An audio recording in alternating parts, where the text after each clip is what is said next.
December 14న Sydney బాండీ బీచ్లో ఒక దారుణమైన టెర్రరిస్ట్ అటాక్ అనేది జరిగింది కదా. అసలు హనుక్కా ఫెస్టివల్ ఏంటి, ఎందుకు ఎంతమంది గ్యాదర్ అయ్యారు అండ్ అలానే వెపన్స్తో కూడిన టెర్రరిస్ట్ వాళ్ళ లోపలికి అసలు ఎలా ఎలా చేశారు అండ్ దీని మీద వచ్చిన కాంట్రవర్సీస్ అండ్ రియాక్షన్స్ అవన్నీ కూడా ఈ వీడియోలో మాట్లాడుకుందాం. ఫస్ట్ అసలు హనుక్కా ఫెస్టివల్స్ అంటే జూయిస్కి సంబంధించిన ఫెస్టివల్.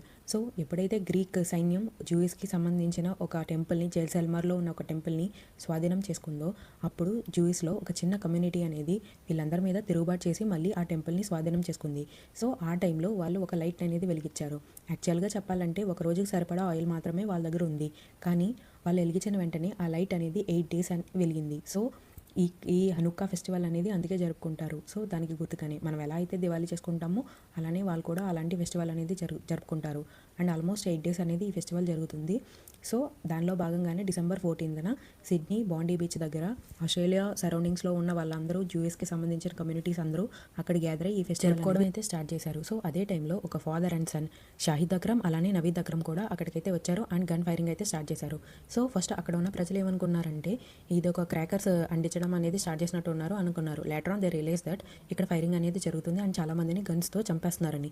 సో రన్ చేయడం స్టార్ట్ చేశారు అండ్ అలానే పిల్లల్ని కాపాడుకోవడం కూడా బిజీ అయ్యారు. సో అదే టైంలో ఈ షాహిద్ అక్రమ్ ఎవరైతే ఉన్నారో ఒక ర్యాంప్ లాంటి దాని మీద నుంచి ఆయన అయితే షూట్ చేస్తున్నారు. సో సరిగ్గా కనిపించకపోవడంతో ఆయన కిందకి తిరిగి షూట్ చేయడం అయితే స్టార్ట్ చేశారు. సో అదే టైంలో అక్కడ సరౌండింగ్స్లో ఉన్న ఒక అతనైతే పార్కింగ్ లాట్ నుంచి వెనక నుంచి వచ్చి ఈయన దగ్గర అయితే గన్ లాగేసుకున్నారు. ఆయన పేరే అహ్మద్ ఎల్ అహ్మద్. ఈయన అక్కడ ఒక ఫ్రూట్ షాప్ ఓనర్. సో వెనక నుంచి వచ్చి ఈ షాహిద్ అక్రమ్ మీద అటాక్ చేసి గన్ అయితే లాక్కున్నాడు అండ్ వెంటనే షాహిద్ అక్కడి నుంచి అయితే నవీద్ దగ్గరికి వెళ్ళిపోయాడు. సో ఇంకో వెపన్ తీసుకొని మళ్ళీ ఫైరింగ్ అనేది స్టార్ట్ చేశారు. అండ్ ఈ కొట్టిస్లాట్లో కూడా ఈ అహ్మద్ ఎల్ అహ్మద్ అయితే ఎవరున్నారో ఆయనకు కూడా 2 bullets అయితే తగిలినాయి. సో ఆయన ఇంజర్ అయిన వెంటనే ఆయన అయితే హాస్పిటల్కి అయితే షిఫ్ట్ చేశారు. వెంటనే పోలీసులు కూడా రియాక్ట్ అయ్యి షాహిద్ని అయితే షూట్ చేశారు. ఆయన అక్కడికే చనిపోయారు అండ్ అలానే నవీద్ని కూడా షూట్ చేసి అరెస్ట్ చేశారు. ఆయన ప్రాణాలతోటే ఉన్నారు. అరెస్ట్ చేసి హాస్పిటల్కి అయితే షిఫ్ట్ చేశారు. అండ్ ఇక్కడ కూడా కాంట్రవర్సీస్ ఏంటంటే అహ్మద్ ఎల్ అహ్మద్ అనే ఆయన ఫస్ట్ అయితే ఆస్ట్రేలియన్ క్రిస్టియన్ అనేసి అందరూ అన్నారు. కానీ లేటర్ ఆన్ వాళ్ళ రిలేటివ్స్ ఎవరైతే ఉంటారో హాస్పిటల్లో చూసి ఆయన ఐడెంటిటీ అయితే గుర్తించారు అండ్ ఆయన ఒక ముస్లిం. సో నెక్స్ట్ ఇంకొకటి ఏంటంటే ఈయన గన్ అయితే లాక్కున్నారు, ఎందుకు షాహిద్ని షూట్ చేయలేదన్న సిచ్యువేషన్ కూడా అండ్ కాంట్రవర్సీస్ కూడా బయటకు వచ్చాయి. సో అది ఆ టైంలో ఆయనకి ఏమనిపించిందో మనమైతే చెప్పలేం కదా. సో అదొక కాంట్రవర్సీ అనేది బయటకు వచ్చింది. అండ్ ఈయన కోసం అయితే ఫండ్ రైజెస్ అనేవి కూడా జరిగినాయి అండ్ ఆల్మోస్ట్ చాలా దగ్గర వరకు ఫండ్స్ కూడా కలెక్ట్ చేశారంట. సో ఆయనకైతే ట్రీట్మెంట్ జరుగుతుంది. నెక్స్ట్ ఏంటంటే ఈ పోలీసులు కూడా అక్కడ చాలామంది ఉన్నారు కదా. సో వెంటనే ఎందుకు రియాక్ట్ అయ్యి వాళ్ళిద్దరిని ఎందుకు షూట్ చేయలేదన్న క్వశ్చన్స్ కూడా రేజ్ అవుతున్నాయి. అక్కడ చాలామంది జనం కూడా పరిగెడుతూ ఉన్నారు కదా. సో అలాంటి సిచ్యువేషన్స్లో వాళ్ళు ఎవరిని షూట్ చేయాలో అర్థం కాకపోయి ఉండొచ్చు కదా. సో వాళ్ళ మీద కూడా ఒక మిక్స్డ్ ఒపీనియన్స్ అయితే చాలామందికే వచ్చాయి. అండ్ ఎవరైతే ఇంజూర్ అయ్యారో వాళ్ళందరినీ కూడా దగ్గరలో ఉన్న హాస్పిటల్కి అయితే షిఫ్ట్ చేశారు. అండ్ అరౌండ్ 16 members వరకు కూడా చనిపోయారని చెప్తున్నారు. అండ్ అలానే చాలామంది ఇంజూర్ కూడా అయ్యారు. సో ఇంకా పెరిగే ఛాన్సెస్ అయితే ఉన్నాయని కూడా అంటున్నారు. అండ్ ఎప్పుడైతే ఈ టెర్రరిస్ట్ని పట్టుకున్నారో వెంటనే వాళ్ళ ఇంటి మీద కూడా వీళ్ళైతే ఇన్వెస్టిగేషన్ స్టార్ట్ చేశారు. సో దగ్గరలో ఉన్న వాళ్ళందరినీ కూడా అరెస్ట్ చేశారు. అండ్ చుట్టుపక్కల ఉన్న వాళ్ళు ఏం చెప్తున్నారంటే వీళ్ళ ఇంటికి ఎక్కువ మెంబర్స్ వచ్చేవాళ్ళని చెప్తున్నారు. ఆ ఏరియా ఏంటంటే రిటైర్డ్ మెంబర్స్ ఉండే ఏరియా.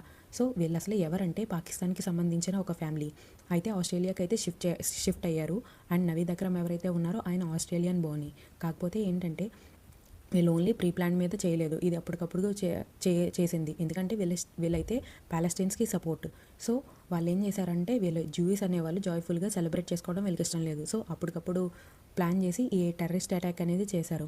అండ్ వీళ్ళ కార్ ఏదైతే దొరికిందో దాంట్లో కూడా ఒక ఐఎస్ఐఎస్ఐకి సంబంధించింది ఒకటి, అలానే ఐఎస్ఐఎల్కి సంబంధించిన ఫ్లాగ్స్ అనేవి కూడా ఉన్నాయి, కొన్ని ఎక్స్పోర్ట్స్ అనేవి కూడా ఉన్నాయి. ఒకవేళ ఈ అటాక్ అనేది సక్సెస్ఫుల్గా కంప్లీట్ అవ్వకపోతే ఇంకా ఎక్స్పోర్ట్ చేద్దాం అనుకున్నారో మరి ఏంటో.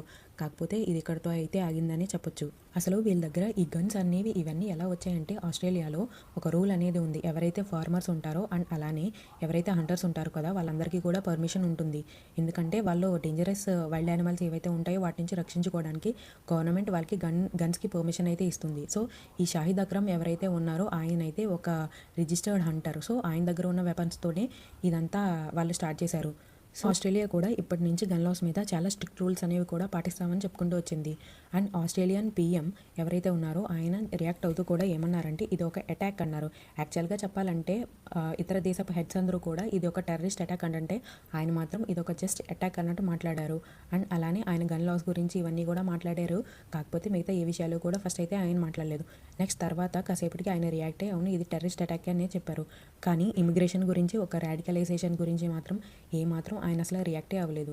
అండ్ ఇజ్రాయెల్ పీఎం ఎవరైతే ఉన్నారో నేతన్యాహు ఆయన మాత్రం రియాక్ట్ అవుతూ ఏం చెప్పారంటే ఆస్ట్రేలియా ఎప్పుడూ కూడా ప్యాలెస్టైన్స్కి సపోర్ట్ చేస్తూ ఉంటుంది అండ్ అలానే యాంటీ సెమిటిజంని ప్రమోట్ చేస్తూ ఉంటుంది. సో ఈ రీజన్స్ వల్లే ఈ పెద్ద అటాక్ అనేది ఇక్కడ జరిగిందని ఆయన చెప్పుకుంటూ వచ్చారు.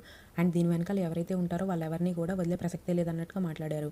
యాక్చువల్గా చెప్పాలంటే అసలు ఇజ్రాయెల్కి దీనికి సంబంధం ఏంటంటే ఇజ్రాయెల్లో మ్యాక్సిమం ఎక్కువ కూడా జూయిస్ అనే వాళ్ళే ఉంటారు.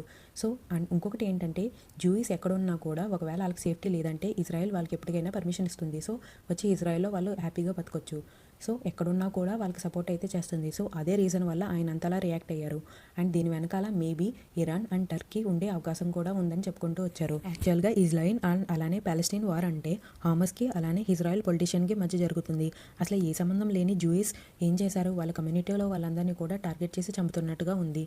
సో అసలు ఈ మధ్య కూడా ఎక్కువ రిలీజియస్ ఫైటింగ్స్ అనేవి చాలా జరుగుతున్నాయి కదా. అసలు 2025లో మనం చాలానే చూసాం ఈ అటాక్స్ కానీ అండ్ అలానే రిలీజియస్ని టార్గెట్ చేయడం కానీ ఇవన్నీ కూడా జరుగుతున్నాయి. బట్ దీనైతే మనం ఎప్పుడూ కూడా సపోర్ట్ చేయకూడదు అండ్ దీని మీద స్ట్రిక్ట్ యాక్షన్స్ కూడా తీసుకుంటారని అనుకుంటున్నాను. ఇలా వార్స్ జరగడం వల్ల ఎక్కువ ఎకానమీ అయితే పడిపోతుంది అండ్ అలానే చాలా మందికి కూడా ప్రాణ నష్టం అనేది జరుగుతుంది కదా.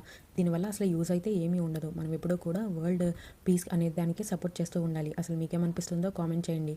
అలానే నా ఛానల్ నచ్చితే కనుక నా ఛానల్ని సబ్స్క్రైబ్ చేయండి.